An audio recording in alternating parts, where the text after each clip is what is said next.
Hello everyone, welcome to concept clarity and tricks. आज हम discuss करने वाले हमारा next topic that is known as Carnatic war, जिसमें हम बात करेंगे Carnatic war first, Carnatic war second, Carnatic war third. जिसमें ये जो वॉर हो रही है उसके पीछे कुछ ना कुछ तो रीजन रहा होगा। तो वो रीजन क्या है, इनसे होने वाली ट्रीटी वो कौन सी है, उनके बारे में हम बात करेंगे और इनका इम्पैक्ट इंडिया पे क्या होगा उसके बारे में हम जानने की कोशिश करेंगे और समझने की कोशिश करेंगे।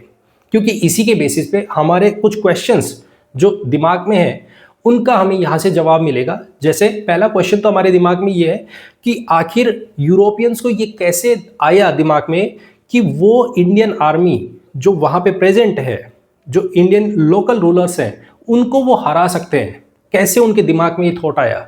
दूसरा, हम यहां से जानेंगे कि जैसे हमने बार बार पढ़ा रॉबर्ट क्लाइव, जिसका नाम इलाहाबाद की ट्रीटी में, कि वो ही क्यों इलेक्ट किए गए इलाहाबाद की ट्रीटी को करवाने के लिए। तो इस तरीके के क्वेश्चंस और इस तरीके के रीजन हम जानने की कोशिश करेंगे और समझने की कोशिश करेंगे। तो ध्यान से देखना है, ध्यान से समझना है, बहुत इंपॉर्टेंट वीडियो है। चलिए शुरू करते हैं कार्नाटिक वॉर। पहले हम ये देखते हैं कि ये जो 3 वॉर हो रही है वो किस पीरियड में हो रही है, ठीक है। उसके बाद हम एक एक करके तीनों को स्टडी करेंगे और डिस्कशन करेंगे, ठीक है। चलिए, तो कार्नाटिक वॉर अगर मैं बात करता हूं फर्स्ट वॉर की, फर्स्ट वॉर होती है 1746 टू 1748, 2 साल के लिए इस टाइम पीरियड में होगी। क्यों होगी, रीजन अभी जानेंगे और समझेंगे। सेकेंड वॉर की बात करते हैं हम, वो होती है हमारे पास में 249 टू 54, 1754, ठीक है। और थर्ड वॉर की बात करते हैं तो वो होती है हमारे पास 1756 टू 1763। इन 3 पीरियड्स में हमें देखने को मिलेगा ये वॉर होती है, ठीक है। क्या है, क्यों है, उनके बारे में अभी हम एक एक करके इनको स्टडी करेंगे। पॉइंट क्लियर, पॉइंट क्लियर है। चलिए शुरू करते हैं सबसे पहले कार्नाटिक वॉर फर्स्ट के बारे में। देखो, Carnatic war first, Carnatic war first, इनका रीजन जानते हैं और समझते हैं क्यों हो रही है इंडिया में। जब हम बात कर रहे हैं 1746 की, तो ये वो पीरियड है जब इंडिया में ब्रिटिशर्स भी प्रेजेंट है, ब्रिटिशर्स भी है ईस्ट इंडिया कंपनी की फॉर्मेट में। यहां पे फ्रेंच भी है, ये भी आ चुके हैं, ठीक है। इन दोनों की आपस में नहीं बनती है, ना ब्रिटिशर्स फ्रेंच को पसंद करते हैं ना फ्रेंच ब्रिटिशर्स को, क्योंकि ऑब्वियसली ये सारे के सारे क्या कर रहे हैं, ट्रेड कर रहे हैं और ट्रेड में इनका कंपटीशन हो रहा है। तो सारे एक दूसरे के अगेंस्ट में है कि हमारा ट्रेड ज्यादा हो, ठीक है। दूसरी तरफ हम बात करते हैं, अगर हम बात करें यूरोप में, यूरोप में क्या चल रहा है, एक बात देखना और समझना। कुछ भी यहां पे कुछ भी होगा, कुछ भी हो, उसका डायरेक्ट इंपैक्ट इंडिया पे पड़ेगा, डायरेक्ट इंपैक्ट इंडिया पे होगा ही होगा। क्यों होगा, क्योंकि ऑब्वियस है ये जो कंपनी चलाने वाले हैं, ब्रिटिशर्स है या हम फ्रेंच की बात कर रहे हैं, ये सारे के सारे चल कहां से रहे, इनकी लोकल जगह यूरोप से। तो यहां कुछ भी किसी भी तरीके का मिस हैपनिंग होती है वो सारे के सारे डायरेक्टली इंपैक्ट करेगी इंडिया को। पॉइंट क्लियर है, पॉइंट क्लियर। तो यहां से देखते हैं यूरोप में क्या हो रहा है। यूरोप में एक जगह है जिसका नाम है ऑस्ट्रिया, ऑस्ट्रिया, ठीक है। यहां पे क्या प्रॉब्लम चल रही है, यहां पे रूलर हुआ करते थे, उस रूलर की हो गई डेथ 1740s में, ठीक है। रूलर की डेथ हो गई। अब रूलर की डेथ होगी तो क्या कॉन्सेप्ट था कि जो भी रूलर होगा उसका जो नेक्स्ट सक्सेसर होगा वो कौन होगा, वो उसका बेटा होगा। अब प्रॉब्लम क्या है, प्रॉब्लम ये है इसका कोई बेटा नहीं है, नहीं है, इसकी एक बेटी है, डॉटर। अब प्रॉब्लम ये आ रही है कि क्या बेटी को इसकी जगह पे रूलर बना के बिठा दिया जाए, क्या बेटी को इसकी जगह पे रूलर बना के बिठा दिया जाए। तो इससे तो ये प्रॉब्लम तो इसके यहां पे चल रही है, लेकिन इसके अंदर इंटरफेयर करने वाले आ गए 2 लोग। कौन का कौन, एक तो ब्रिटेन से आ गए, ब्रिटेन, ब्रिटेन के ब्रिटिशर्स हैं, ये कह रहे हैं कि हमारा कोई रूलर ऐसा बैठे जो हमारे बातों को फॉलो करे, हमारे रूल्स को फॉलो करे। ब्रिटेन वाले कह रहे हैं कि हमारा रूलर बने ऑस्ट्रिया में। इधर दूसरे हैं फ्रेंच, ये कह रहे हैं हमारा रूलर बने, ये चाहते हैं कि ये जो लड़की है, ये जो इसकी बेटी है, ये रूलर बने। क्यों? क्योंकि फ्रेंच के मैट्रिमोनियल रिलेशन किसके साथ है? ऑस्ट्रिया के साथ। अब एक बात सोचो, अगर ब्रिटिशर्स चाहते हैं कि उनका रूलर बने तो ऑब्वियस है, क्योंकि ये चाहते हैं कि ऑस्ट्रिया पे उनका कंट्रोल हो जाए, उनके हिसाब से रूल चलना शुरू हो जाए। ऑस्ट्रिया में ये चाहते हैं फ्रेंच कि हमारा रूल हो ताकि हमारे हिसाब से रूल चले और एक और कॉलोनी हमारी बन जाए। ये अपना कंट्रोल चाहते हैं, मेन चीज तो ये है। अब इनके बीच में इस बात को लेके कॉन्फ्लिक्ट होना शुरू हो जाते हैं, इसी से लेके इनके बीच में कोलिजन होगा। जब यहां पे किसी तरीके का कोलिजन होगा, यूरोप में किसी भी तरीके का कोलिजन होगा, तो डेफिनेट है इसका इंपैक्ट डायरेक्टली किस पे पड़ेगा? इंडिया पे। पॉइंट क्लियर है? इसका इंपैक्ट किस पे पड़ेगा? इंडिया पे। और इंडिया पे इंपैक्ट पड़ना मतलब इंडिया में जो ब्रिटिशर्स है और फ्रेंच है, इनके बीच में कोलिजन होना, कॉन्फ्लिक्ट होना। और ये कॉन्फ्लिक्ट होता है कहां पे? कर्नाटक में। क्या होगा? अब उस बात को समझते हैं। पॉइंट समझ में आ गया? ये रीजन समझ आ गया कि क्या रीजन बन रहे हैं, किस वजह से यहां पे इंडिया में ये इंफॉर्मेशन आ रही है कि भाई कुछ भी करो, आपको इंडिया पे अपना कंट्रोल जो बैठे हैं वो फ्रेंच को कंप्रेस करना है। फ्रेंच सोच रहे हैं कि हमें इनको सप्रेस करना है। ठीक है, इंडिया में क्या हो रहा है? इंडिया में देखते हैं अब इधर क्या चल रहा है। इंडिया में एक तरफ है मद्रास, एक तरफ है पौंडीचेरी। ठीक है, मद्रास में ब्रिटिशर्स बैठे हैं। मद्रास में कौन बैठे हैं? ब्रिटिशर्स। और ब्रिटिशर्स में यहां पे बैठे हैं निकोलस मार्स। ठीक है, यहां पे कौन बैठे हैं? जो इसको गवर्न कर रहे हैं, मद्रास वाली कोठी को कौन गवर्न कर रहा है? Nicholas Morse. अगर मैं पौंडीचेरी की बात करता हूं तो यहां पे बैठे फ्रेंच, और फ्रेंच में पौंडीचेरी को जो गवर्न कर रहा है वो कर रहा है डुप्ले। कौन कर रहा है? डुप्ले। अब ये दो लोग बैठे हुए हैं। ठीक है, पॉइंट क्लियर है? इनको इंफॉर्मेशन मिलती है कि यूरोप में कुछ इस तरीके की प्रॉब्लम चल रही है, इस तरीके का कॉन्फ्लिक्ट चल रहा है कि ऑस्ट्रिया को लेके इनके बीच में, दोनों के बीच में कोलिजन हो रहे हैं। ये इंफॉर्मेशन जब इंडिया पहुंचती है तो ऑब्वियस है इन दोनों के बीच में भी टकराव होगा। ये दोनों के थॉट्स आपस में एक दूसरे के साथ में क्या होंगे कि ना मैं तेरे को पसंद करूंगा ना तू मेरे को पसंद करेगा। इस तरीके का प्रोसेस होगा। पॉइंट क्लियर है? अब ध्यान से सुनना। ब्रिटिशर्स के पास में स्ट्रॉन्ग नेवी है, स्ट्रॉन्ग नेवी। ठीक है, पॉइंट क्लियर? अब इनके पास में जो स्ट्रॉन्ग नेवी है तो ये इंफॉर्मेशन डुप्ले को बहुत अच्छे से है कि इनके पास में स्ट्रॉन्ग नेवी है, मैं इनके साथ में किसी भी तरीके का कोई भी कॉन्फ्लिक्ट नहीं चाहता। क्यों? क्योंकि अगर मैंने इनके साथ में किसी भी तरीके का कॉन्फ्लिक्ट किया तो डेफिनेट है ये मेरे को बहुत आराम से हरा देंगे। तो होगा क्या? होगा ये डुप्ले चाहेगा कि किसी भी तरीके से इनके बीच में पीस हो, किसी भी तरीके से ये एकदम पीसफुली अपना काम करते रहे, जैसे कर रहे हैं वैसे होता रहे। अब प्रॉब्लम क्या होगी? प्रॉब्लम ये होगी इनको बार बार में परेशान करने की आदत हो गई कि भाई इनको परेशान करो, इनकी कोई भी बोट आती है तो ये उसको परेशान करना शुरू कर देते हैं कि भाई इधर से ये कोई भी ये नहीं जाना चाहिए, ये कोई भी अगर सामान यहाँ से लेके जा रहे हो तो आप ये नहीं ले जा सकते हो। तो क्योंकि इनके पास में नेवी स्ट्रांग है तो ये बार बार इसको परेशान करेंगे। अब ये बात कई दिनों तक चलती रहती है कि चलो ठीक है यार हो जाए सेटल, लेकिन नहीं हो रहा है। इसने क्या किया? इसने कहा कि चलो मैं एक प्रपोजल रखता हूं, पीस प्रपोजल। ठीक है, पीस प्रपोजल रखा कि भाई चलो हम पीस कर लेते हैं। इसने लिख के एक लेटर और इन्होंने ब्रिटिशर्स को सेंड किया कि ताकि हमारे बीच में पीस रहे, हम किसी भी तरीके का कोई भी कॉन्फ्लिक्ट ना करें और एक दूसरे के साथ में मिलके हम जो ट्रेड करने आए हैं उसी पे फोकस करें, हमारा कोई लेना देना नहीं है वहां पे क्या चल रहा है। ठीक है, इसने वो लेटर भेजने की कोशिश की, लेकिन उससे पहले ही ब्रिटेन से एक बंदा निकाल दिया, that is known as Barnett. उसको भेजा एक जहाज का बेड़ा बना के कि आप जाइए और जाके निकोलस मार्स की हेल्प कीजिए और जो फ्रेंच है वहां पे उनको वहां से निकालो और उसको फेंक दो बाहर। ठीक है, इस तरीके का प्रोसेस यहां से ये आ चुका है स्पेशली किसके लिए, फ्रेंच को हराने के लिए, मारने के लिए, यहां से भगाने के लिए। बर्नेट आ गया।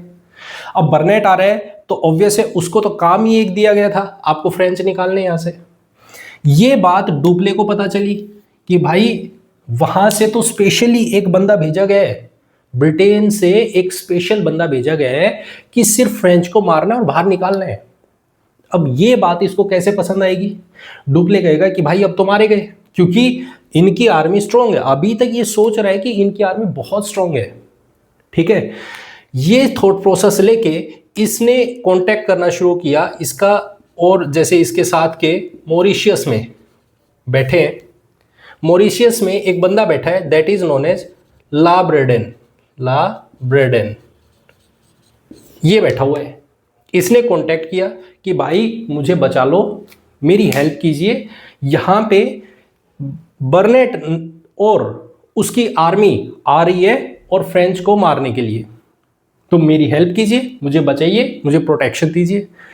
ठीक है, पॉइंट क्लियर है। ऊपर से इसने एक लेटर तो यहां पे सेंड कर दिया, दूसरा लेटर इसने कर्नाटका के रूलर के पास में सेंड कर दिया। कर्नाटका रूलर, कर्नाटका में कौन बैठा है, अनवरुद्दीन। इसको बोला कि देखो एक्चुअल में हमारे यूरोप में इस तरीके से हो रहा है, मेरे को प्रोटेक्शन चाहिए, तो हमारी कुछ हेल्प कीजिए ताकि हम यहाँ पे आराम से ट्रेड कर पाए। ब्रिटिशर्स चाह रहे हैं कि वो हमारे ऊपर अटैक कर रहे हैं, हमें प्रोटेक्शन दीजिए। ठीक है, अब ये सिर्फ भाग रहे हैं, अभी फिलहाल सिर्फ ये सिचुएशन को देख के भाग रहे हैं कि मुझे बचाओ। ठीक है, अब जैसे ही ला ब्रेडेन यहां पहुंचा तो ला ब्रेडेन का टारगेट क्या था, उसको तो सिर्फ ये था कि भाई मुझे बुलाया है और वो वॉर के लिए बुलाया है। ठीक है, तो यहां पे ला ब्रेडेन और डुप्ले दोनों मिले, और दोनों जैसे ही मिलते ही इन्होंने अटैक कर दिया। ला ब्रेडेन प्लस डुप्ले दोनों ने अटैक कर दिया किसके ऊपर, दैट इज बर्नेट पे। ठीक है, ये आर्मी के साथ में है, ये भी अपनी आर्मी के साथ में है, ये इनके पास में स्ट्रॉन्ग आर्टिलरी है, और इन्होंने बहुत आराम से बर्नेट को हरा दिया। ये हार गया, डिफीटेड। इसी को हम बोलते हैं सेंट थॉमस की लड़ाई, बैटल ऑफ सेंट थॉमस या अड्डियार वॉर इनको बोलते हैं। तो इन्होंने इनको बहुत आराम से हराया, और जब हराया तो यहाँ पे इनको आ गया कॉन्फिडेंस कि भाई ये तो हम कर सकते हैं, हम तो बस ऐसे ही सोच रहे थे कि ब्रिटिशर्स के पास में आर्मी है वो बहुत स्ट्रांग है। ठीक है, पॉइंट क्लियर। तो ये मद्रास में बैठे हुए थे, इन्होंने मद्रास में अपना होल्ड बना लिया, इन्होंने फ्रेंच ने मद्रास पे अपना कंट्रोल कर लिया। अब मद्रास पे जैसे ही कंट्रोल किया, क्योंकि इनको कॉन्फिडेंस भी आ चुका है कि हम हरा सकते हैं इनको, इन्होंने मद्रास पे जो भी ये ब्रिटिशर्स थे उन सबको भगा दिया और भगा के वहां पे अपना कंट्रोल कर लिया। ठीक है, अब बात को ध्यान से सुनना, अभी तक जो चल रहा है वो सब चीजें नॉर्मल है। यहां पे प्रॉब्लम क्या है, इंटरेस्ट पे। इंटरेस्ट मतलब जब दो लोग मिलके कोई काम कर रहे हैं, जब तक उन दोनों के इंटरेस्ट एक दूसरे से मैच नहीं करेंगे तब तक उस चीज का कोई फायदा नहीं है। यहां से हमें हिस्ट्री से ये बात समझनी चाहिए। यहां पे ला ब्रेडेन ये सोच रहे हैं कि ये तो आया ही स्पेशल लड़ाई करने के लिए, तो इसको सिर्फ और सिर्फ चाहिए पैसा। भाई मुझे पैसा दे दो, मैं वापस चला जाऊंगा। डुप्ले का थॉट प्रोसेस ये है, हमें चाहिए कंट्रोल। पैसे का क्या करना है, पैसा तो हम ट्रेड से कर रहे हैं, पैसा तो हम ट्रेड से कमा ही रहे हैं ऑलरेडी, तो हमें पैसा नहीं चाहिए, हमें चाहिए कंट्रोल। जो मद्रास पे हमने जो जीता है वो एरिया हमारा होना चाहिए। ला ब्रेडेन कह रहे हैं भाई मेरे को कोई लेना देना नहीं है, मैं मॉरिशियस में बैठा हूं, मेरे को वहां का ट्रेड करना है, मुझे वहां का रूल करना है, मेरे को यहाँ पे क्या चल रहा है क्या मुझे कोई मतलब नहीं है, मुझे सिर्फ पैसा दो, बात खत्म करो, मैं यहाँ से जाना चाहता हूँ वापस। अब इस पे डुप्ले ने मना कर दिया कि भाई पैसा नहीं, हमें कंट्रोल चाहिए, हमें एरिया चाहिए। ये बात ला ब्रेडेन को पसंद नहीं आई। ये जा पहुंचा ईस्ट इंडिया कंपनी के लोगों के पास, ब्रिटिशर्स के पास, बोला कि भाई देखो हम आए थे अटैक करने, मैंने अटैक किया, मैंने आपको हरा दिया। ठीक है, आप चाहते हो मैं वापस चला जाऊं तो मैं चला जाऊंगा, मुझे सिर्फ पैसा दे दो, मैं चला जाऊंगा। अब जैसे ही इसने डील की ईस्ट इंडिया कंपनी से, तो ईस्ट इंडिया कंपनी तुरंत इनको पैसे देती है, ला ब्रिडेन यहां से चला गया। अब ला ब्रिडेन के जाने के बाद डुप्ले के दिमाग में क्या चल रहा है कि मेरे को कंट्रोल लेना है मद्रास का, कंट्रोल तो मुझे मद्रास का चाहिए, मैं इसको होल्ड करूंगा, मुझे नहीं देना इनको। वहीं दूसरी तरफ ईस्ट इंडिया कंपनी क्या सोच रही है कि अब क्योंकि ला ब्रिडेन जा चुका है, ला ब्रिडेन जा चुका है, अब हमें दोबारा से अटैक कर देना चाहिए। ठीक है, तो यहां पे डुप्ले, क्योंकि इसको भी अब कॉन्फिडेंस आ चुका है कि हम जीत सकते हैं, कॉन्फिडेंस में ये पूरी तरीके से, वहां ईस्ट इंडिया कंपनी सोच रही है कि हमें वापस से अपने मद्रास को ले लेना चाहिए। डुप्ले पहुंचा किसके पास? कर्नाटक के रूलर के पास। कर्नाटक रूलर कौन है? अनवरुद्दीन। अनवरुद्दीन इसको बोला कि देखो अनवरुद्दीन साहब, मेरी बात सुनिए, मेरा जो साथी था वो मुझे छोड़ के जा चुका है, कोई बात नहीं है। अब क्योंकि ईस्ट इंडिया कंपनी मेरे ऊपर दोबारा से अटैक करेगी, कोई बात नहीं है, मैं देख लूँगा, सब चीज़ें मैं देख लूँगा। बस मेरी आपसे एक रिक्वेस्ट है, और वो ये, जब भी मैं ईस्ट इंडिया कंपनी के साथ में अटैक करूँगा, ठीक है, तो उस टाइम पर आप कुछ मत करना, आप सिर्फ और सिर्फ देखना, बस आप चुपचाप रहना, आपकी तरफ से कोई रिएक्शन नहीं आना चाहिए। जो होगा वो मेरे साथ होगा, जो करना होगा वो मुझे कर रहे हैं, मैं आराम से उसको हैंडल करूंगा, ठीक है, आप सिर्फ देखोगे बस। लेकिन जब अगर यदि आप ऐसा करते हो तो जो मैं जीतना चाहता हूं मद्रास, वो मैं आपको दे दूंगा। मेरा मेन टारगेट है मद्रास पे कंट्रोल करना, मैं आपको दे दूंगा, मुझे कोई मतलब नहीं है, बस मेरे को ईस्ट इंडिया कंपनी को वहां से भगाना है। अनवरुद्दीन साहब ने तो, क्योंकि उसको एक लालच है कि उसको तो बैठे बिठाए मद्रास मिल रहे हैं, तो वो चाहता है कि ठीक है कोई बात नहीं है, आप लड़ाई कीजिए, हम आपके बीच में इंटरफेयर नहीं करेंगे। ठीक है, इस तरीके के थॉट प्रोसेस से ईस्ट इंडिया कंपनी पे अटैक करता है और इनको बहुत बुरी तरीके से हराता है, डिफीट किया। डिफीट किया तो डुप्ले जीत गया, जीतते ये खुश, हैप्पी, भाई इससे बड़ी चीज क्या होगी, खुश हो रहे। मैंने अकेले बंदे ने, मैं तो जबरदस्ती ला ब्रिडेन के पीछे घूम रहा था, वो चला गया, कोई बात नहीं है, मैंने जीत लिया।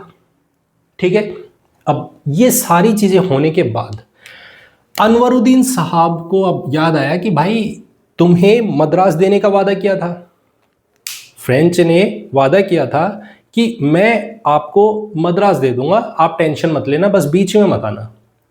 ठीक है कोई बात नहीं है। जैसे ही जीता तो अनवरुद्दीन ने अपने बेटे को भेजा, महफूज खान को। किसको भेजा? महफूज खान, कि जाओ बेटा जाके अंकल डुप्ले को बोलो कि मद्रास दे दो, अब मद्रास आपने जो जीत लिया है, अब वो मद्रास हमारा हो जाना चाहिए।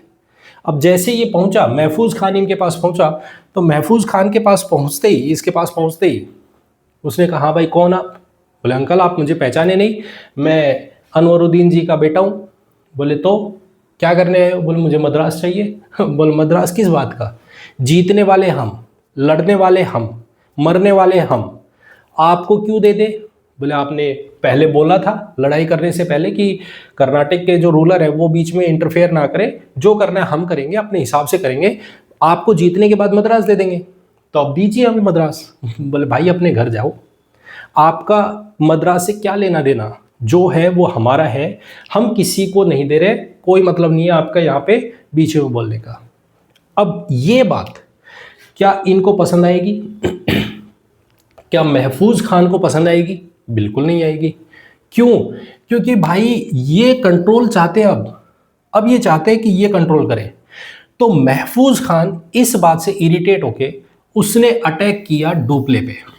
अब ध्यान से सुनना और समझना, डुप्ले जिसके पास में 1000 की अप्रोक्स 1000 लोग हैं लड़ाई करने के लिए, इसकी आर्मी में 1000 लोग हैं, उनमें से करीब 230-250 के आसपास ऐसे लोग हैं जो फ्रेंच है, और बाकी इंडियन है, 750 इंडियन है।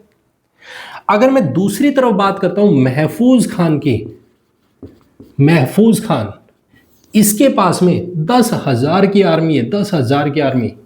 एक बारी तो देखते ही, आर्मी को देखते ही इसके परखच्चे उड़ जाते हैं कि भाई इतनी बड़ी आर्मी, इसको हराएंगे तो कहाँ तक हराएंगे, किस हद तक हराएंगे। लेकिन उसके बावजूद भी ये इतनी बड़ी आर्मी को डिफीट कर देता है और यहाँ पे ये मारा जाता है। महफूज खान मर गया। बात समझ आ गई? बात समझ में आ गई? महफूज खान मरा तो पूरी तरीके से जो कंट्रोल है, पूरा कंट्रोल किस पे? मद्रास पे। किसका हो गया? पूरा कंट्रोल किसका हो गया? डुप्ले का। मतलब फ्रेंच का कंट्रोल हो गया है पूरी तरीके से मद्रास पे। Point clear? ये बात अनवरुद्दीन साहब को बिल्कुल पसंद नहीं आएगी, बिल्कुल पसंद नहीं आएगी कि भाई ऐसा कैसे हो सकता है, ये तो होना ही नहीं चाहिए, ऐसा पॉसिबल ही नहीं है यहां पे होना। ठीक है, पॉइंट क्लियर? तो इसी पे 1748 में, 1746 47 में ये सब चीजें चलती रही। 48 में अचानक से वहां पे, कहां पे? यूरोप में ये सब चीजें पलट जाती है। पलटने का मतलब क्या होता है? यूरोप में दोनों के बीच में जो कॉन्फ्लिक्ट चल रहा था, किसके बीच में? ब्रिटेन के बीच में प्लस फ्रेंच के बीच में, जो कॉन्फ्लिक्ट था ये कॉन्फ्लिक्ट खत्म हो जाता है। और कॉन्फ्लिक्ट जैसे खत्म हुआ तो इन दोनों ने ट्रीटी की, ट्रीटी ऑफ ए ला सापल। ए ला सापल, ये एक ट्रीटी होती है इनके बीच में। ठीक है, इस ट्रीटी में क्या बोला? इस ट्रीटी में बोला कि भाई देखो, जो हुआ हमारे बीच में कोई बात नहीं है, वो साइड का मैटर है। जो चल रहा था ठीक है, हम जैसा चलते आए, जैसा चलाते आए वैसा ही चलेगा, कुछ नहीं होगा, कुछ नहीं बदलेगा। जो भी टेरिटरी आपकी थी वही टेरिटरी आपको वापस मिलेंगी। अगर मान लो सपोज करो ब्रिटेन ने आपसे कुछ टेरिटरी को कब्जा लिया है तो वो टेरिटरी ब्रिटेन आपकी वापस दे देगा। फ्रेंच ने जो टेरिटरी ब्रिटेन की कब्जाई है वो टेरिटरी वापस फ्रेंच ब्रिटेन को दे देगा। मतलब जैसा था 1746 से पहले एज इट इज वैसे का वैसा हो जाएगा जैसा पहले था। अब ये बात, इस ट्रीटी की ये पॉइंट इंडिया में भी लागू होगा। इंडिया में जो इन्होंने फ्रेंच ने जो मद्रास जीता, अब ये मद्रास जीता जिताया वापस। एक कहावत है ना कि जब अल्लाह मेहरबान तो गधा भी पहलवान, वही सेम चीज हो गई। जो मद्रास इन्होंने कंट्रोल किया था वो वापस से ब्रिटेन को मिल गया। अब क्या ये बात देख के क्या डुप्ले खुश होगा? बिल्कुल नहीं। डुप्ले को तो आग लगेगी कि भाई मैंने इतनी मेहनत की, मैंने लड़ाई की, मैंने सब कुछ किया, उसके बावजूद भी ये वापस से ब्रिटेन को मिल रहे हैं, क्या करे? कुछ नहीं हो सकता। ये उदास बैठा है। लेकिन यहां तक तो ठीक था, लेकिन अब कुछ क्वेश्चंस दिमाग में आ गए इसके। अब यूरोपियंस बैठ के सोच रहे हैं, बट यार एक बात मुझे समझ नहीं आई। क्या? हमने यूरोपियंस के साथ में, ब्रिटेन्स के साथ में लड़ाई की, कोई दिक्कत नहीं है, वहां पे था, लेकिन हमने एक्चुअल में इंडिया के लोकल रूलर महफूज खान को हरा दिया। जहां पे हमारी 1000 लोगों की आर्मी थी वहां पे 10,000 लोगों की आर्मी को बहुत आराम से हरा दिया। आखिर कैसे? ये बहुत बड़ा क्वेश्चन आ गया अब उसके दिमाग में। और हारे तो ठीक है कि भाई हमने वापस से वो टेरिटरी लौटा दी, तो उसके बाद अब ये सोच रहे हैं कि अब ये जो पॉइंट है हमें यहां से समझना है कि इंडिया को किस तरीके से कंट्रोल किया जा सकता है। क्योंकि मेन चीज ये है, अभी तक ये सोच रहे थे कि भाई हमें ध्यान से सुनना, इसका एक पॉइंट मैं अभी आपके सामने एक्सप्लेन करूंगा। यहां पे अभी तक सोच रहे थे कि जो इंडिया में जो रूलर्स हैं उनके पास में बहुत बड़ी आर्मी है, लार्ज आर्मी, हम उनको तो कभी भी डिफीट नहीं कर सकते, उनके साथ में उनके अगेंस्ट तो लड़ ही नहीं सकते। हम अभी तक ये सोच रहे थे, लेकिन इस बैटल से हमें पता चला इस आर्मी में डिसिप्लिन नाम की कोई चीज नहीं है। डिसिप्लिन है ही नहीं। डिसिप्लिन नहीं है तो आप इसको, बहुत नंबर मैटर नहीं करता। अगर आप डिसिप्लिन से काम नहीं कर रहे हो तो नंबर मैटर नहीं करेगा। इसका मतलब अब ये साफ है कि हम इंडिया में रूल कर सकते हैं, हम अपनी पावर दिखा सकते हैं। ठीक है, इस ट्रीटी के बाद जब ये मद्रास को वापस से कैप्चर कर लेते हैं तो यहां से एक पॉइंट को ध्यान रखना कि इन्होंने बोला भाई हमें कुछ ना कुछ तो चाहिए। तो ब्रिटेन ने बोला कि एक काम करो, हम क्यूबेक ये जगह है, कहाँ पे कॉलोनी है जो कि अमेरिका में है, इनको बोला कि क्यूबेक का जो कंट्रोल है वो हम आपको देते हैं। अब आप पूछोगे कि ये पॉइंट कहाँ से आया, कैसे आया? देखो, इसका रोल थर्ड कर्नाटिक वॉर में आएगा। अभी फिलहाल सिर्फ आपको इतना समझना है कि क्यूबेक का जो टेरिटरी है, जो कॉलोनी है, वो ब्रिटेन ने उठा के कि भाई मद्रास को हमें दे दो वापस से, कोई बात नहीं है। आप ये कहते हो कि भाई हम नहीं लौटाएंगे, तो हम ऐसा करते हैं, जो आपने लूटा है, जो मद्रास को आपने जीता है, ये हमें दे दो। क्यूबेक वाला पार्ट जो अमेरिका में, वो आप ले लो, टेरिटरी बराबर हो जाएगी, आप उसको अपने कंट्रोल में ले लीजिएगा। ठीक है, इस तरीके की यहाँ पे ट्रीटी होती है। इस बात से हमें यहाँ पे समझ में आया। Point clear? Point clear? ये पॉइंट क्लियर हो गया। कर्नाटिक फर्स्ट बैटल कब हुई, कैसे हुई, क्या ट्रीटी होती है, पॉइंट क्लियर एकदम। ठीक है, अब आता है हमारे पास में Carnatic second battle, second war, Carnatic war second. अब उसके बारे में चर्चा करते हैं और समझते हैं। देखो, अब इसको समझना है ध्यान से, क्योंकि हमारे पास में पहला पॉइंट तो क्लियर हो चुका है, क्या कि अब इनको एक पॉइंट समझ आ चुका है कि हम बहुत आराम से इंडियन आर्मी को हरा सकते हैं, इंडिया के जो लोकल रूलर्स हैं उनको हरा सकते हैं। ठीक है, क्योंकि हम डिसिप्लिन से काम कर रहे हैं और उनकी आर्मी में किसी तरीके का कोई डिसिप्लिन नहीं है। तो हमें बस अब फॉल्ट लाइन ढूंढने हैं, हमें ये ढूंढना है कि क्या फॉल्ट लाइन है, किसी रूलर की फॉल्ट लाइन को समझ रहे हैं। और ये चीज़ समझते समझते ये दो जगह ऐसी इनको मिली, एक इनको मिला हैदराबाद और दूसरा मिला इनको कर्नाटका,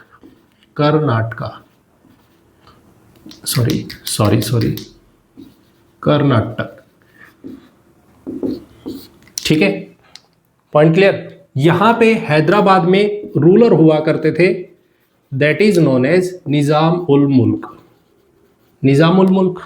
या निजाम होते थे, निजाम उल मुल्क। कर्नाटक में रूलर हुआ करते थे, दैट इज नोन एज दोस्त अली।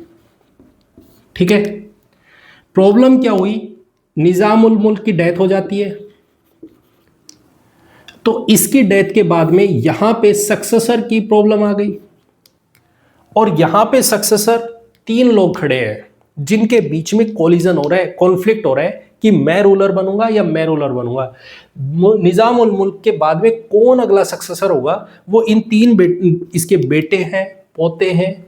तो इस तरीके से इनके बीच में कोलिजन होता है। कौन कौन है, नाम आपको पता होना चाहिए। नासिर जंग, पहला है नासिर जंग, दूसरा है मुजफ्फर जंग, और तीसरे हैं सलाबत जंग। ठीक है, 3 लोग हैं, तीनों के बीच में कॉन्फ्लिक्ट चल रहा है। ये छोटे लड़के हैं इनके, ये इनके बेटे हैं और ये इनके पोते हैं।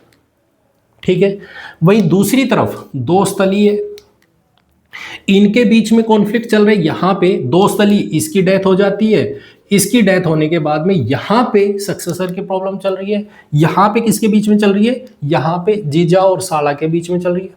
जीजा कह रहा है मैं बनूं, साला कह रहा है मैं बनूं। साला कौन है, अनवरुद्दीन, और जीजा कौन है, चांदा साहब। ठीक है, ये 2 लोग हैं, यहां पे 2 लोग हैं। एक्चुअल में क्या हुआ, यहां पे चांदा साहब को मराठाज उठा ले गए। तो मराठाज उठाने के बाद में यहां पे रास्ता क्लियर हो गया था, अनवरुद्दीन को रूलर बनना चाहिए, और अनवरुद्दीन रूलर बन गया। ठीक है, लेकिन मराठाज उठा तो ले गए, लेकिन कितने दिन तक रखेंगे, इसको वापस से रिलीज कर दिया, छोड़ दिया कि जाइए आप वापस से चले जाओ, कोई फायदा नहीं है आपको रखने का, क्या करेंगे आपका, तो इनको छोड़ दिया। ठीक है, अब ये फॉल्ट लाइन समझ आती है ब्रिटिशर्स को भी और फ्रेंच को, कि भाई यहां पे ये जो लड़ाई लड़ रहे हैं वो इनके बीच में चल रही है। ये सारे चाहते हैं कि अपने हाथ में कंट्रोल आ जाए। अब ये कंट्रोल चाहते हैं क्योंकि अब यहां पे डुप्ले को कॉन्फिडेंस आ चुका है कि वो बहुत आराम से जो इंडिया की आर्मी है उसको हरा सकते हैं, रूलर्स को हरा सकते हैं। तो ये किंग मेकर बनने की कोशिश करेगा। अब ये चाहेगा कि इनका कंट्रोल बहुत अच्छे से हो, ठीक है। इसके लिए यहां पे नासिर जंग ये सोच रहा है कि ये अपना होल्ड बना ले, मुजफ्फर जंग चाह रहे हैं कि ये अपना कंट्रोल बना ले, सलाबत जंग ये छोटा है तो ये अभी वेट में बैठा है, ये वेट करेगा कुछ टाइम के लिए। अनवरुद्दीन रूलर है ऑलरेडी, चांदा साहब इसके अरमान है, इसके दिमाग में थॉट है कि मुझे रूलर बनना चाहिए, मैं रूलर बनना चाहता हूं, ठीक है। तो ये रूलर बनना चाहते हैं मुजफ्फर जंग प्लस चांदा साहब, दोनों के दोनों। अब मैं इसी को इरेज करता हूं और मैं ऊपर दोबारा से लिखता हूं, इसको दोबारा से मेंशन करता हूं, ध्यान से समझना। हैदराबाद से कौन आ रहा है? हैदराबाद से आ रहा है दैट इज मुजफ्फर जंग। समझना, अब कहानी को समझना है और सुनना है। हैदराबाद, हैदराबाद से आ रहा है मुजफ्फर जंग, मुजफ्फर, ठीक है। और कर्नाटक से आ रहा है चांदा साहब, चांदा। ये दोनों के दोनों पहुंच गए किसके सामने? फ्रेंच, क्योंकि इनको तो इनका ही पलड़ा भारी दिख रहा है ना कि फ्रेंच है वो स्ट्रॉन्ग है, फ्रेंच है वो स्ट्रॉन्ग है, तो हमें फ्रेंच की आर्मी की हेल्प लेनी चाहिए। नासिर जंग, अब इसने देखा कि भाई नासिर जंग ये कौन है? ये हैदराबाद का रूलर बनने की कोशिश कर रहे हैं। इसने देखा कि भाई ये तो फ्रेंच के पास पहुंच गए, तो मेरे सामने कौन होगा? तो ये पहुंच गए ईस्ट इंडिया कंपनी के पास कि हमारी हेल्प कीजिए, हमें प्रोटेक्शन दीजिए। Point clear? इसी बेसिस पे फ्रेंच ने देखा कि अनवरुद्दीन, ध्यान देना, अनवरुद्दीन जिसका बेटा महफूज खान था वो मर चुका है, ठीक है। फ्रेंच ने कहा सबसे पहले, फ्रेंच में कौन है? डुप्ले। डुप्ले ने कहा कोई बात नहीं, हम आपकी हेल्प करेंगे, टेंशन मत लो। डुप्ले ने चांदा साहब को एक्साइट किया कि भाई एक काम कर, तेरा जो रूलर है कौन? अनवरुद्दीन, तू जा और उसके अगेंस्ट रिवोल्ट कर, राजा के अगेंस्ट आप वॉइस को रेज कीजिए। आप जाओ और जाके बोलो कि हमें ये रूलर नहीं चाहिए, आपको पीछे से सपोर्ट हम करेंगे, ठीक है।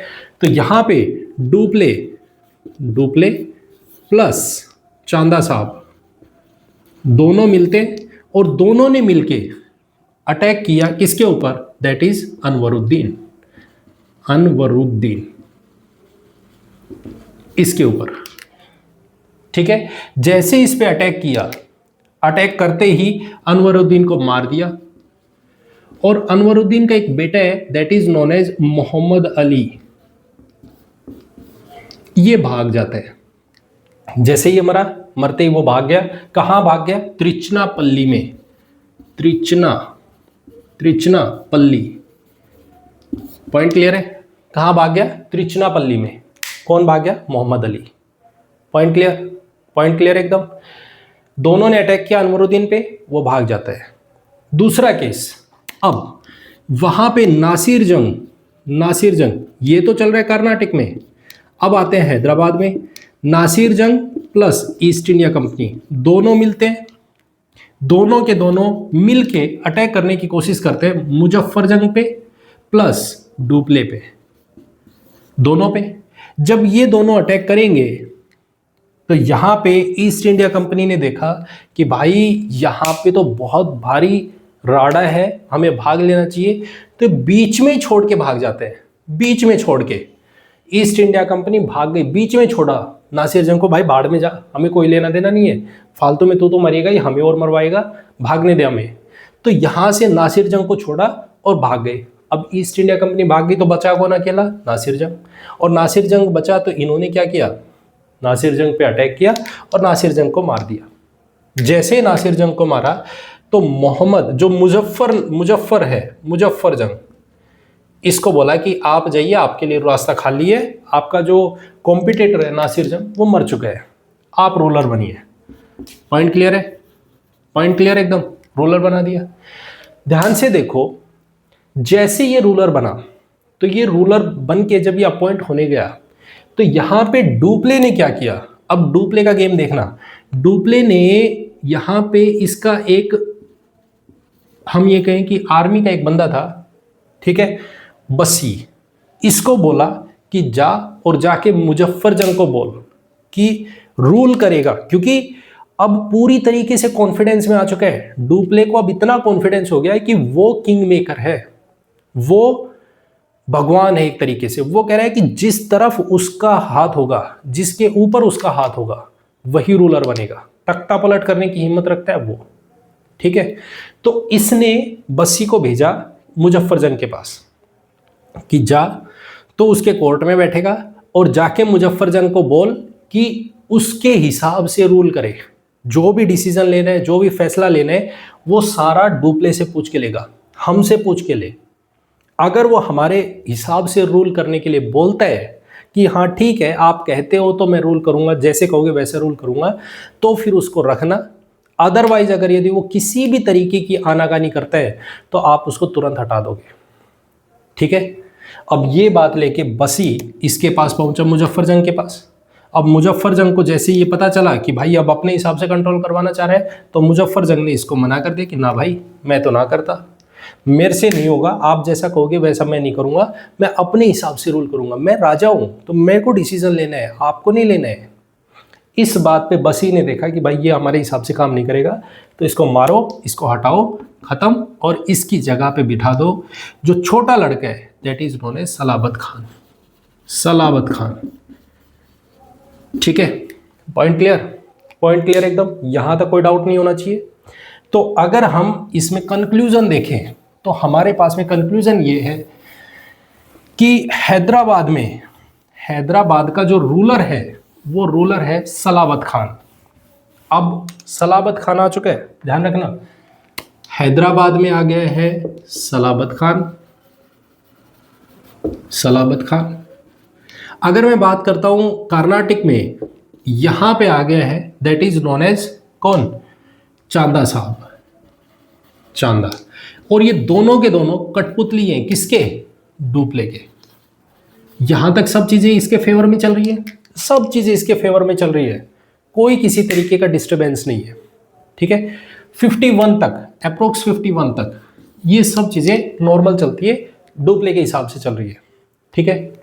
अब ब्रिटिशर्स जो पूरी तरीके से मार खा के बैठे हैं, अब वो बैठ के सोच रहे हैं कि भाई हमारे साथ हुआ क्या, क्या करें हम किस पोजीशन पे थे और हम किस जगह पे आ गए, हम भाग रहे हैं, भगोड़े बन रहे हैं, हमें संभालने वाला कोई नहीं है। डुप्ले जो हमसे डरता था, जो ये कहता था कि इनकी नेवी स्ट्रांग है, वो बंदा आज किंग मेकर बन चुका है, पूरा कंट्रोल वो लेके बैठा है। तो इन्होंने क्या किया, ईस्ट इंडिया कंपनी के लोग सोच रहे हैं हमें क्या करना चाहिए ऐसा कि जिसकी वजह से हम वापस से अपने आप को कंट्रोल कर पाए, वापस से अपना होल्ड बना पाए। इसके लिए इन्होंने देखा कि एक बात बताओ, जो यहाँ पे कर्नाटक में जो बंदा बैठा हुआ था अनवरुद्दीन, उसका बेटा था मोहम्मद अली, वो कहाँ है? बोले वो तो भाग गया। कहाँ भाग गया? बोले वो तो तिरुचिरापल्ली भाग गया। तो बोले उसको पकड़ो, तिरुचिरापल्ली, उसको पकड़िए, पहले उसको ढूंढो कहाँ है। तो ये पीछे पीछे गए तिरुचिरापल्ली। तिरुचिरापल्ली पहुंच के इन्होंने देखा, मोहम्मद अली से मिले, इन्होंने कहा कि भाई तेरे को रूलर बनना है, हम रूलर बनाएंगे तेरे को, हम तेरे को रूलर बनाएंगे, हम आए तुझे रूलर बनाने के लिए, क्योंकि हम चाहते हैं कि रूलर जो चांदा साहब है वो ना रहे, रूलर हो तो तेरे जैसा हो। इसको पूरी तरीके से अपने इन्फ्लुएंस में लिया। अब ये बात चांदा साहब को पता चली, डुप्ले को पता चली कि भाई वो तिरुचिरापल्ली में गए हैं और वहां जाके उसको अपना होल्ड बनाने की कोशिश कर रहे हैं।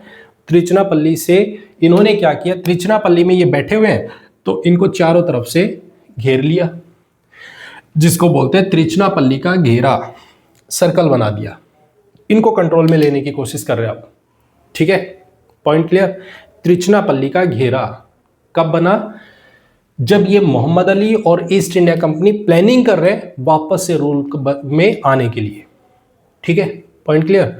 तो इस पर हमारे पास में ये सब चीजें जब हो रही है, तो अब ब्रिटिशर्स जो इस तरह से बैठे हुए, बीच में बैठे हुए हैं और इनके चारों तरफ से इनको घेरा बना के बैठा है कौन?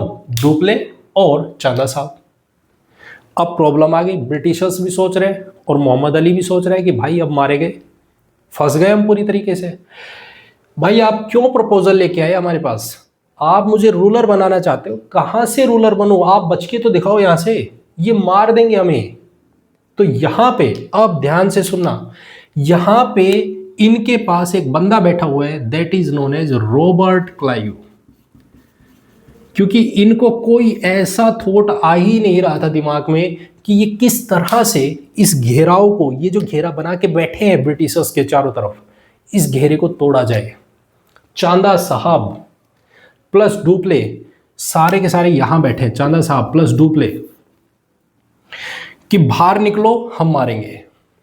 रॉबर्ट क्लाइव एक बंदा जो एक क्लर्क है, ध्यान से सुनो, जो एक क्लर्क है, ये निकल के आता है जब बैठ के यहाँ पे इस तरीके का डिस्कशन हो रहा था कि भाई हमें अब क्या करना चाहिए, कैसे करना चाहिए, हम कैसे अपने आप को प्रोटेक्शन दें, अपने आप को कैसे बचाएं। तो यहां से जब इस सिचुएशन में ये बैठे हैं, जब इनके दिमाग में कोई थॉट नहीं आ रहा है, इस टाइम पे रॉबर्ट क्लाइव निकल के आता है और वो कहता है कि देखो हमें कुछ ऐसी प्लानिंग करनी है जिसकी वजह से हम बचाव कर सकते हैं। तो इनकी जो प्लानिंग है उस पर गौर फरमाया गया कि पूछा बताइए क्या करना चाहिए हमें।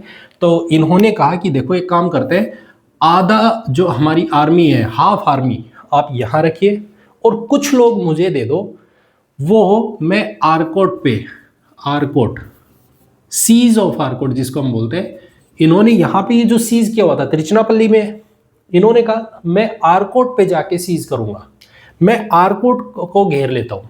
अब आरकोट क्या है? जहां पे कर्नाटक का जो रूलर है वो बैठा हुआ था, उसका एरिया है। तो इसने कहा कि मैं उस पे सीज करता हूं, आप इसको हैंडल करो, मैं उसको हैंडल करता हूं। ठीक है। अब कुछ रूलर्स को, कुछ लोगों को लेके ये अपने साथ में निकलता है और आरकोट पे कंट्रोल करने के लिए जाता है, वहां पे सीज करने के लिए निकलता है आगे। Point clear? पॉइंट क्लियर है यहां तक? अब जैसे ही ये खबर मिलती है चांदा साहब को कि भाई आरकोट है वो तो चला गया तेरे कंट्रोल से, आरकोट पे कंट्रोल करने चले गए वहां पे, तो आरकोट की खबर सुनते ही चांदा साहब ने कहा मैं जा रहा हूं, मुझे कोई मतलब नहीं है डुप्ले, भाई तू मरेगा, मेरी तो गद्दी गई, मेरी गद्दी को बचाना है मुझे। तो ये यहां से जैसे ही निकला, तो निकलते ही इन्होंने, क्योंकि घेराव था वो घेराव टूट गया, क्योंकि ये अपनी आर्मी को लेके बाहर निकलने की कोशिश कर रहे हैं। और जैसे ही ये खबर इनको मिली कि घेराव टूट चुका है, सीज टूट चुका है, तो सीज टूटते ही इसने इस पे अटैक कर दिया और चांदा साहब को मार दिया। चांदा साहब मारा गया। चांदा साहब मारा गया तो इनके साथ में जो इसमें जो कॉन्फ्लिक्ट होती है, ये कॉन्फ्लिक्ट करीब 28 दिन तक, 30 दिन तक ऐसे कॉन्फ्लिक्ट चलती है। यहाँ ये कुछ लोगों के साथ में है, ध्यान से सुनना, ये कुछ लोगों के साथ में है।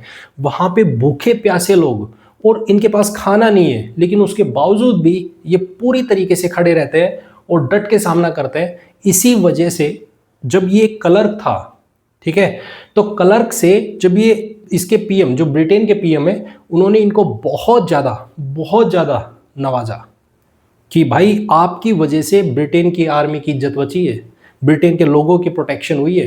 तो इसके बाद जब ये वापस लौट के जब दोबारा से इंडिया में आते हैं, तो ये डिप्टी गवर्नर के रूप में आते हैं। जो एक क्लर्क था, एक बंदा जिसने प्रोटेक्शन की एक काम, उसके बाद यहाँ पे ये दोबारा जब रिटर्न आएगा तो डिप्टी गवर्नर बन के आएगा। इसीलिए इलाहाबाद की ट्रीटी में इसको स्पेशली बुलाया गया कि आप कीजिए इस ट्रीटी को, आप डील करो, कैसे डील करना चाहते हो। ठीक है, इस तरीके का पॉइंट, इस तरीके की स्टोरी हमें देखने को मिलती है। यहां से चांदा साहब हार जाते हैं और चांदा साहब के हारते ही मोहम्मद अली को यहाँ पे नेक्स्ट रूलर की जगह पे अपॉइंट कर दिया जाता है और नेक्स्ट रूलर बनाया। तो इसी के बाद अब जैसे ये खबर मिली कि डुप्ले हार गया, ठीक है, अब बात को समझना, स्टोरी क्या हुई? स्टोरी ये हुई, ब्रिटिशर्स, ईस्ट इंडिया कंपनी लिख रहा हूं मैं यहाँ पे, इनका बंदा है मोहम्मद अली। मोहम्मद अली ये बन गया रूलर, ये रूलर बन गया। फ्रेंच जिनका बंदा है चांदा साहब, ये मारा गया। फ्रेंच में बैठा है डुप्ले, इसकी इंफॉर्मेशन मिलती है फ्रेंच को, फ्रांस में इसकी इंफॉर्मेशन फ्रांस पहुंचती है कि भाई डुप्ले हार गया। डुप्ले हारते ही फ्रेंच गवर्नमेंट ने इसको ऑर्डर निकाला कि भाई आपको काम करने के लिए भेजिए, ट्रेडिंग करने के लिए, आप कंपनी का काम करने के लिए गए हुए हो, आप वहां पे लड़ाई लड़ रहे हो, क्यों? आप वापस आ जाइए। डुप्ले को वापस बुला लिया। डुप्ले को वापस बुलाते ही इसकी जगह पे अपॉइंट कर दिया गोडेहू को, गोडेहू, कि आप जाओ और कंपनी को संभालिए, इसको वापस भेजो। डुप्ले को क्यों फालतू की बकवास कर रहा है वहां पे इसको काम करने के लिए भेजा है, ये बंदा वहां पे लड़ाइयां लड़ रहा है, किस लिए? ये सारी प्रोसेस, कुछ इस तरीके की प्रोसेस हमें देखने को मिलती है।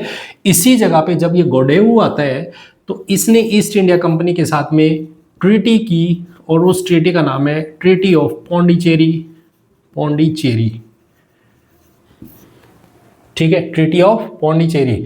इस ट्रीटी में क्या बोला गया? इस ट्रीटी में बोला गया हमारे पास में कि आगे से ईस्ट इंडिया कंपनी, सॉरी, जो फ्रेंच है वो इंडिया के इंटरनल मैटर्स में, जो भी इंटरनल मैटर्स होंगे उसमें पार्टिसिपेट नहीं करेंगे या इंटरफेयर नहीं करेंगे। क्या चल रहा है, कैसे चल रहा है, चलने दो, हमें कोई लेना देना नहीं है।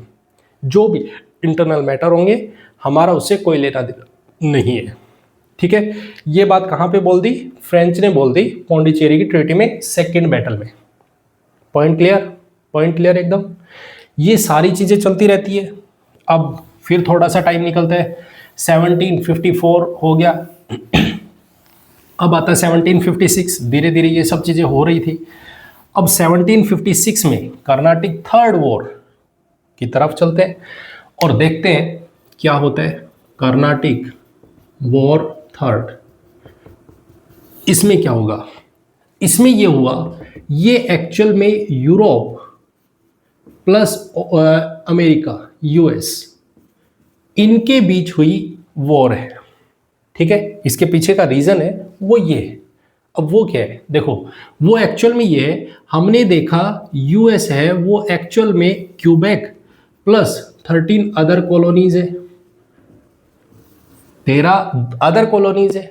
यहां पे बैठे फ्रेंच, यहां पे बैठे हैं ब्रिटिशर्स। मैं ईस्ट इंडिया कंपनी के साथ ही डिनोट कर रहा हूं ताकि आपको समझ में आए कि ये ब्रिटिशर्स ही है, यहाँ पे ब्रिटिशर्स ही है। ईस्ट इंडिया कंपनी तो इंडिया में है, वहां पे ब्रिटिशर्स ही है, ठीक है। तो ये जो फ्रेंच है, अब ये चाहते हैं कि इस पे भी होल्ड हो जाए। ये जो फ्रेंच है ये चाहते हैं कि जो 13 कॉलोनी जो ब्रिटिशर्स की है उन पे भी इनका कंट्रोल आ जाए।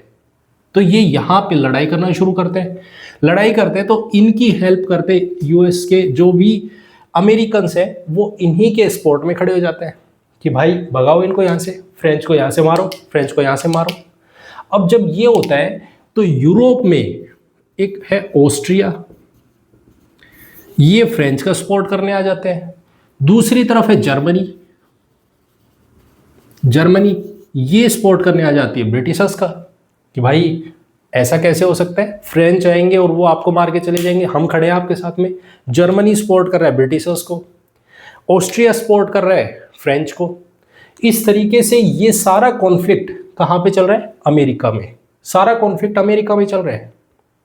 इस बात की खबर इंडिया में आएगी तो ऑब्वियस है कि यहाँ पे कॉन्फ्लिक्ट होना बहुत लाजमी है, यहाँ पे कॉन्फ्लिक्ट होना लाजमी है इंडिया में। इसकी इंफॉर्मेशन इंडिया में आएगी तो डेफिनेट है यहाँ पे जो ब्रिटिशर्स होंगे और ईस्ट इंडिया कंपनी होगी, सॉरी ब्रिटिशर्स होंगे और फ्रेंच होंगे, उनके बीच में कॉन्फ्लिक्ट होना जरूरी है। पॉइंट क्लियर है? तो यहाँ पे होगा क्या? यहाँ पे होगा कुछ ऐसा कि भाई फ्रेंच ने देखा कि यार अगर ऐसा हुआ तो हमारे वहाँ पे बहुत बुरी तरीके से मार पड़ेगी, इंडिया में जो ट्रेड हम कर रहे हैं उसके अंदर बहुत भारी नुकसान हमें देखने को मिलेगा, ठीक है। तो फ्रेंच ने क्या किया, एक बंदे को भेजा, काउंटर डी लाली को, काउंटर डी लाली, एक बंदे को अपॉइंट किया, उसको भेजा इंडिया में और उसको बोला कि जाओ और जाके इंडिया में जो भी ईस्ट इंडिया कंपनी की जो भी कोठियां हैं, जो भी उनकी कंपनी की जो भी उनके कॉलोनीज हैं, उन सब को डिस्ट्रॉय करो, उनको तोड़ना शुरू कर दो। अब ये बात सुन के वो जब आते हैं तो ईस्ट इंडिया कंपनी की सबसे पहले यहाँ पे इसने फ्रेंच में इन्होंने अटैक किया सेंट डेविड पे, सेंट फोर्ट डेविड पे अटैक किया, इसको जीत लिया, तोड़ दिया, पूरी तरीके से डिस्ट्रॉय कर दिया। यहाँ पे फ्रेंच जीते। उसके बाद फ्रेंच फिर से अटैक करने गए, और कहाँ पे अटैक किया फ्रेंच ने? तो फ्रेंच ने अटैक किया तांजोर पे, फ्रेंच ने अटैक किया मद्रास पे। लेकिन यहाँ पे फ्रेंच हार गए, डिफीटेड, हार गए। क्यों? इसका रीजन क्या है कि ये हारे? इसका रीजन क्या है? इसका रीजन ये है क्योंकि ईस्ट इंडिया कंपनी अब बंगाल में एक किंग मेकर के फॉर्म में निकल के आ चुकी है। अब कहोगे ये कैसे? क्योंकि 1757 में ये बैटल ऑफ प्लासी कर चुके, और बैटल ऑफ प्लासी करने के बाद इन्होंने अपना पूरी तरीके से कंट्रोल बंगाल पे कर रखा है। तो बंगाल में यहाँ पे जो कंट्रोल है पूरा वो सारा इनका है, वहाँ पे लोग है वो इनके कंट्रोल में है। दूसरी चीज, इनको कॉन्फिडेंस आ चुका है कि भाई अब ये अपने हिसाब से रूल को चला सकते हैं। तो इन्होंने यहाँ पे क्या करना शुरू कर दिया? चंद्रनगर हो गया, अगर मैं बात करूँ कासिम बाजार हो गया, जो ये कहाँ पे है, ये सारे के सारे कहाँ है? जो बंगाल में है। वहाँ पे फ्रेंच को डिस्टर्ब करना शुरू कर देते हैं, क्योंकि कंट्रोल में इनका पूरा बंगाल है, वो पूरा कंट्रोल में इनके। तो इन्होंने कंट्रोल पे वहाँ पे इनको डिस्टर्ब करना शुरू किया। तो ये अब जब ये डिफीट करने के लिए बात आती है तो तांजोर और मद्रास को पूरी तरीके से डिस्ट्रॉय कर देंगे। उधर दूसरी तरफ हम बात करें तो हमने देखा मीर जाफर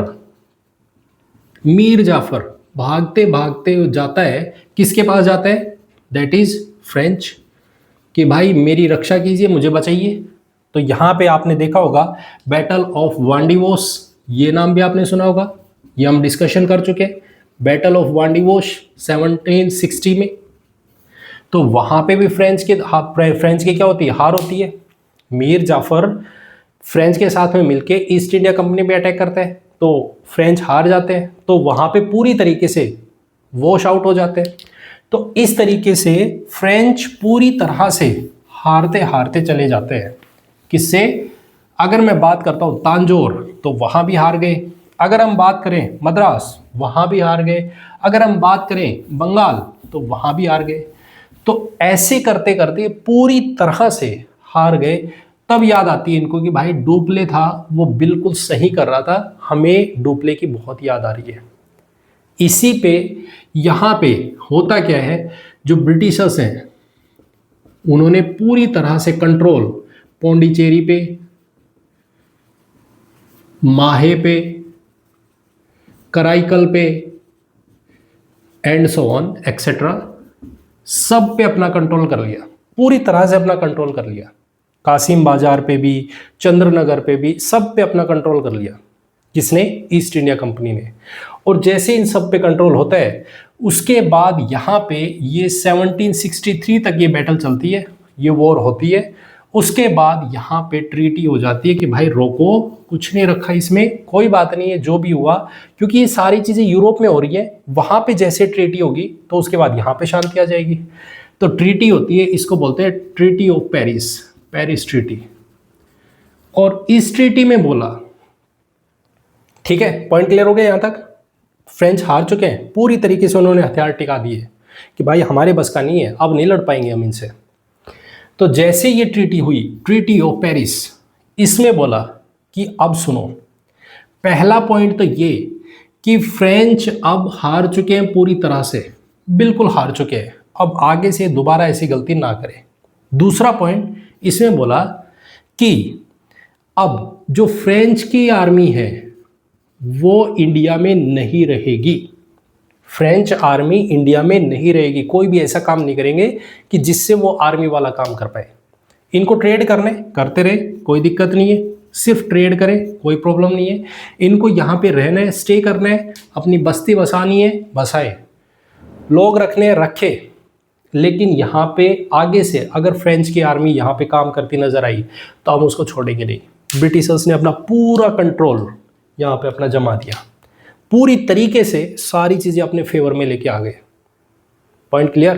पॉइंट क्लियर? यहाँ से हमें देखने को मिलता है कि जो डोमिनेंस है, डोमिनेंस किसका, किसका डोमिनेंस? ईस्ट इंडिया कंपनी का, वो पूरी तरह से इंडिया में देखने को मिलता है, पूरी तरह से कंट्रोल इंडिया में देखने को मिलेगा। ठीक है, फ्रेंच पूरी तरह से डिस्ट्रॉय हो चुके हैं। अब वो सिर्फ एक ही चीज देखेंगे कि हमें सिर्फ इंटरनली तो हम नहीं कर सकते, इंटरनली अगर हम बात करें तो हम डायरेक्टली तो इनसे नहीं लड़ सकते, लेकिन हम ऐसा करेंगे इनडायरेक्टली, जो रीजनल रूलर्स होंगे जो ईस्ट इंडिया कंपनी के अगेंस्ट लड़ेंगे, हम उनकी हेल्प करेंगे ताकि आप ब्रिटिशर्स से लड़ पाओ। ठीक है, तो ये अब उनका सपोर्ट करना शुरू करेंगे। जैसे हम देखेंगे कि मैसूर में जब हम टीपू सुल्तान को देखेंगे तो टीपू सुल्तान मैसूर में है, वो हेल्प लेंगे किनकी? फ्रेंच की, जिससे वो लड़ाई लड़ेंगे।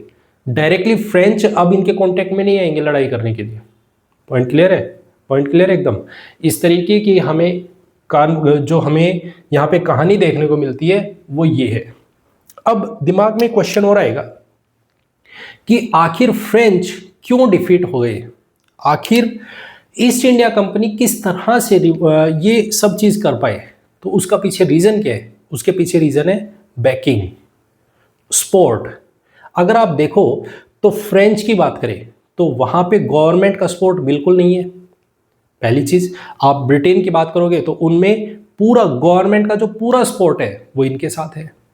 दूसरा, रिसोर्सेज की कमी होना। क्यों?